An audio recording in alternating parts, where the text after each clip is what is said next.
Hi అందరికీ welcome back to my channel. ఈరోజైతే ఇది మినీ వ్లాగ్ అండి. నా మార్నింగ్ రొటీన్ అయితే ఏం చేశాను, బ్రేక్ఫాస్ట్లో ఏం చేశాను, లంచ్ ఏం ప్రిపేర్ చేశాను నాతో పాటు మీరు కూడా చూసేయండి. సో నేనైతే ఈరోజు ఇడ్లీ, సాంబార్, పల్లీ చట్నీ, అలాగే సోరకాయ కర్రీ విత్ పప్పు. మార్నింగ్ ఎలాంటి హడావడి లేకుండా ఇవన్నీ కూడా నేను ఎలా ఫాస్ట్గా సింపుల్గా ఎలా ప్రిపేర్ చేసుకున్నానో చూసేసేయండి. సో ముందుగానే పల్లీలు అలాగే పచ్చిమిర్చి, ఆనియన్స్ ఆయిల్లో ఫ్రై చేసి పక్కన పెట్టుకున్నాను. తర్వాత నైటే రుబ్బి పెట్టుకున్నటువంటి ఇడ్లీ పిండి అయితే ఇడ్లీ పాత్రల్లోకి పెట్టేస్తున్నాను. అవి కుక్ అవుతూ ఉన్నప్పుడే నేను సోరకాయ అయితే కట్ చేస్తున్నాను. ఇది సోరకాయ విత్ పెసరపప్పుతో కర్రీ చేయబోతున్నాను. చాలా టేస్టీగా ఉంటుంది. మీరు కూడా ట్రై చేయండి ఇంట్లో. ఎలా ఉందో కామెంట్ చేయండి.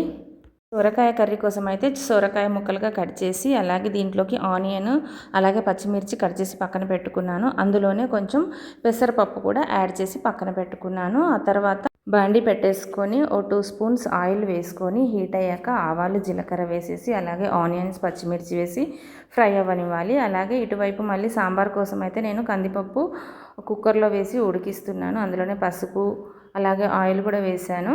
ఇప్పుడు ఇటు సోరకాయ కర్రీ కోసం అయితే ఇది ఆనియన్స్ మగ్గిపోయాయండి. ఇందులో సోరకాయ ముక్కలు అలాగే పప్పు కూడా వేసి ఫ్రై చేస్తున్నాను. ఇప్పుడు కుక్కర్ మూత పెట్టి ఒక 3 విజిల్స్ వచ్చే వరకు ఉడికించుకోవాలి.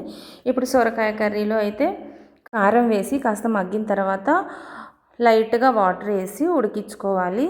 ఇప్పుడు పల్లీ చట్నీ కోసం అయితే పల్లీలు నేను మిక్సీ పట్టాను ఆల్రెడీ. దాంట్లోకి నేను వెల్లుల్లి రెబ్బలు, సాల్ట్ అలాగే ధనియాలు, కొన్ని జీలకర్ర వేసి పేస్ట్ చేశాను. ఇప్పుడు దానికోసం పోపు వేస్తున్నాను. పల్లీ చట్నీ కోసం పల్లీ చట్నీ అయితే రెడీ అయిపోయింది. సోరకాయ ఆల్మోస్ట్ ఉడికిపోతుంది. అలాగే ఇప్పుడు కందిపప్పు కూడా ఉడికిపోయింది. దాంట్లో నేను సోరకాయ ముక్కలు అలాగే కొన్ని వెజిటేబుల్స్, చింతపండు రసం కూడా వేసి మళ్ళీ ఒక విజిల్ వచ్చే వరకు పెడుతున్నాను. సొరకాయ కర్రీ కూడా అయిపోయింది. తర్వాత రైస్ పెట్టాను.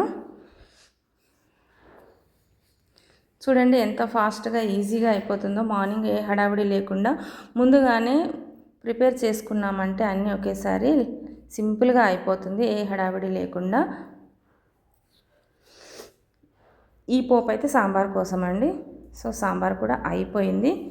సో మా పాపకి మా ఆయనకి వడ్డిస్తున్నాను. అండ్ సాంబార్ చాలా బాగుందని మెచ్చుకుంటుంటే నేనైతే చేసిన కష్టం మొత్తం కూడా మర్చిపోయాను. దాంతోనే కడుపు నిండిపోయింది నాకైతే. మీ ఇంట్లో కూడా ఇంతేనా?